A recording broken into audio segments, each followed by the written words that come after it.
David.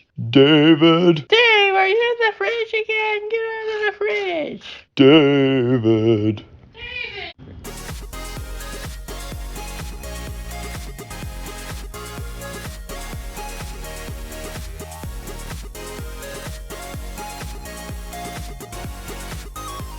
Hello, everyone. Welcome to the David Wells Experiment. I'm your host, David Wells, and let's get into it.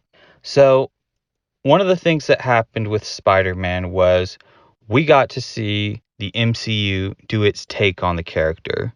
It's been owned by Sony ever since, I want to say, the early 2000s, but Marvel hasn't gotten to play with that toy until in 2014 when Sony's Amazing Spider-Man 2 didn't do nearly as well as they had hoped.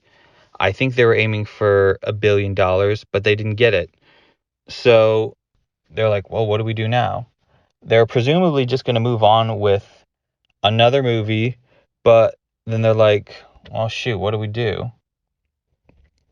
So anyway, after that movie happens, and Kevin Feige is picking up on Sony's vibes of like uncertainty, he gets everybody together, his sort of inner circle, and he's like, okay, here's the plan. It's kind of crazy. Now, if we get to do this plan, what's the kind of movie that we want to tell with this character? What's the story?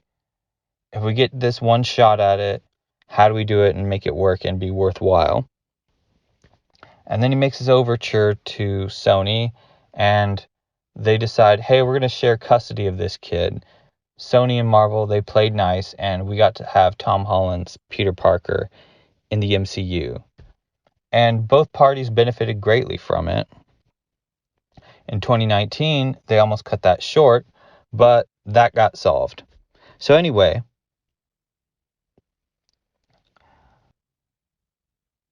I heard that there was a rumor that prior to the whole Sony-Marvel split, that a possible third movie would have had Spider-Man take on Kraven the Hunter. And there were a bunch of different ideas about what that character would have been.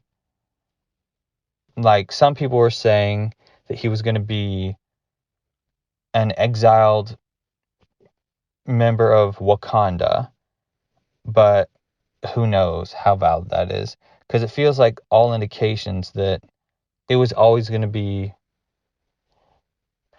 I think what happened was the way the movie ends with Mysterio revealing Peter's identity is they painted themselves into a corner to where they couldn't have done it any other way.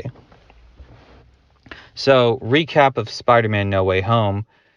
Peter's identity gets revealed to everybody. Everyone knows who he is. And some people are pro Spider-Man, some people are pro Mysterio. And there's even some legal trouble about, will he be taken away from Aunt May? Was she a reckless and irresponsible guardian? Ultimately, that's winds up not being the case, but it starts to cost Peter his friendship. Like, his friends are brought into it, and they suffer the consequences of his actions and being associated with him. So he goes to Doctor Strange. Doctor Strange is going to erase everyone's memory who knew who Peter Parker was. And he doesn't want to do that, so he keeps having him change it to where this whole thing happens where people who know who Peter Parker is, they start showing up. And then you start seeing villains from all the different movies, and the idea of the multiverse is introduced. So that's how you can see Doc Ock and Sandman and Willem Dafoe's Green Goblin from the Sam Raimi movies. And then you see Electro and Lizard from the Mark Webb movies. So one of the things that I think is brilliant, but also so like, come on, was they announced all these villains from the old movies showing up, and they keep doing it one right after the other. And it was sort of a thing of like, well, are Toby and Andrew going to show up? I mean, they have to. If they're going to be bringing all these guys back, how could they not bring them back? And it kind of felt like an open secret that everybody was like, okay, they've got to. They will pass a golden opportunity if they don't. And to a degree, it almost feels like they're just riding the nostalgia train way too hard. And you could make that case.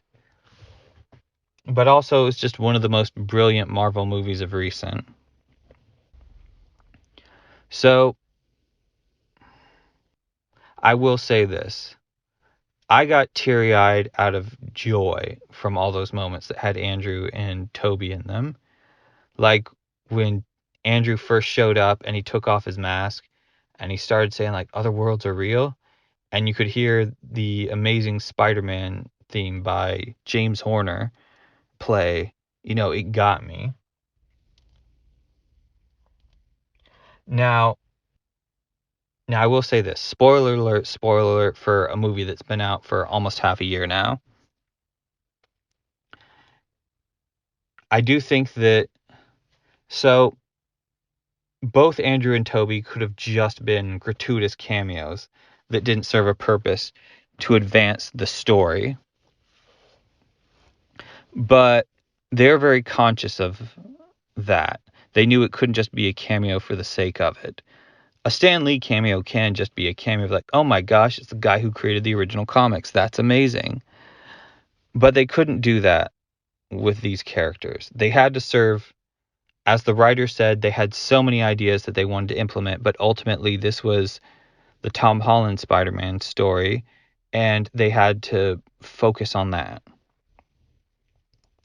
So if you follow Spider-Man's arc in the MCU, you'll notice that they don't delve into the whole Uncle Ben thing. It sort of alluded to that having happened, but they almost never mention him by name.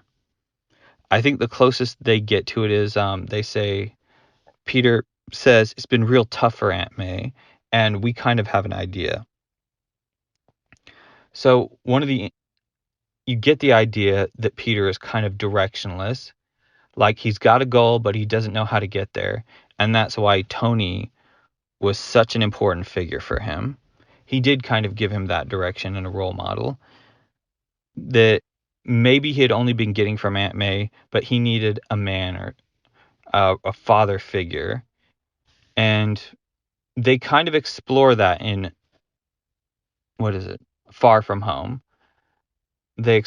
So he's had a father figure in Tony. He lost that.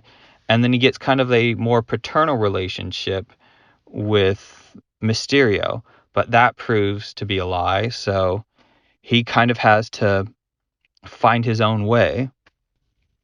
I think that's one of the things that the MCU Spider-Man movies got so right, was him finding his way and trying to navigate that. And so really the last sort of figure that he has that gives him guidance is Aunt May. And when all these villains start reappearing, it's her that kind of insists, like, they could be helped, they could be fixed. You really ought to do that. And so he tries to, but Aunt May winds up being killed by the very people she encouraged Peter to try to help. So he feels lost. He's at this emotional crossroads, and he not only doesn't have somebody to guide him, he doesn't know what direction to head in. And I think that's why, from a story standpoint, both Toby and Andrew, they're Spider-Man characters. They serve a function to progress the story. And they sort of are that shoulder that Tom Holland's Spider-Man needs to make sense of things and to achieve his mission. It's what keeps them from just being cameos. But of course, they are nostalgia trips. But nostalgia trips with a story function. So one of the great things, and every beat feels earned.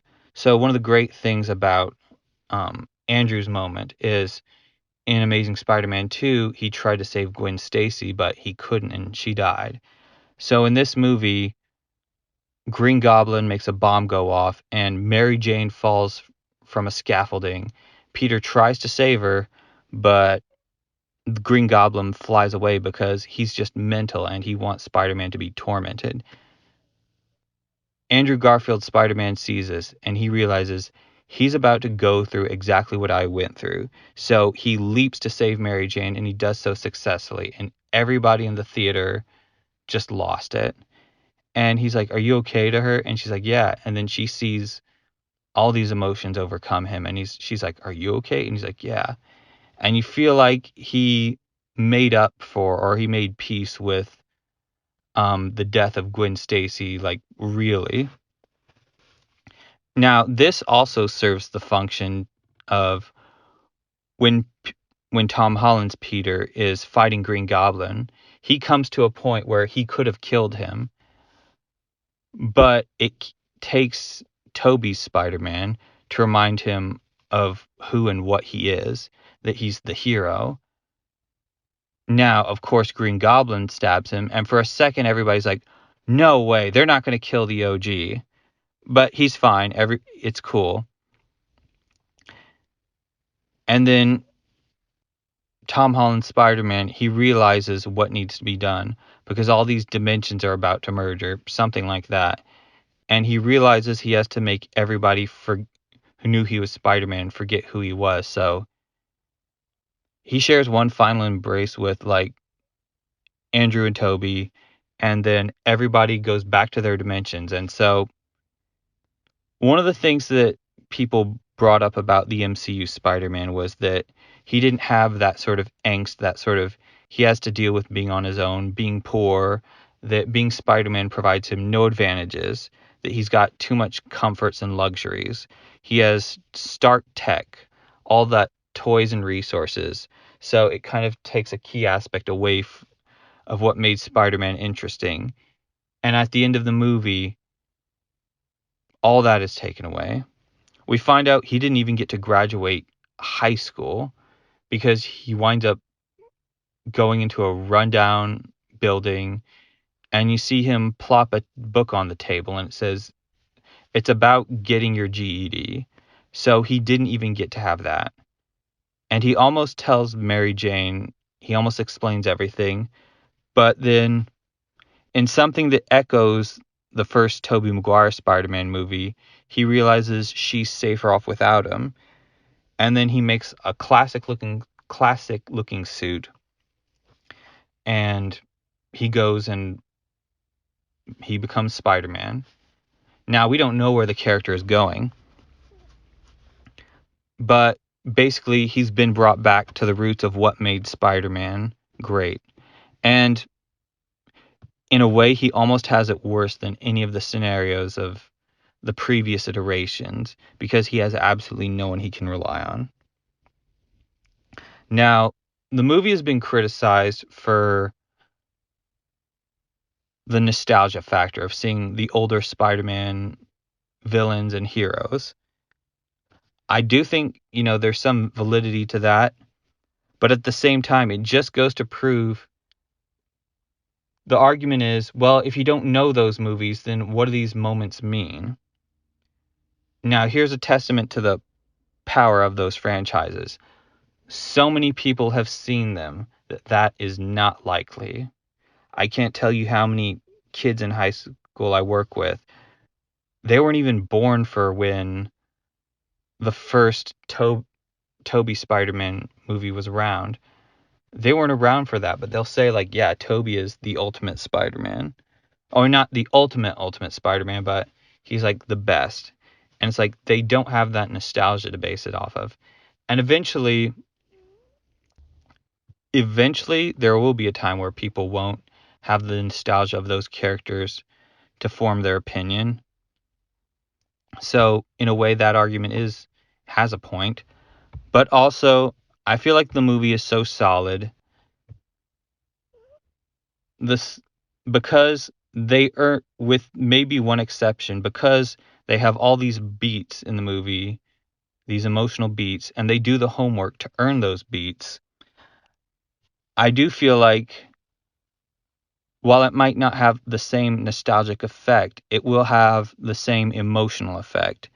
And one of the things it might serve to do is make people interested in those movies that Andrew and Toby were a part of.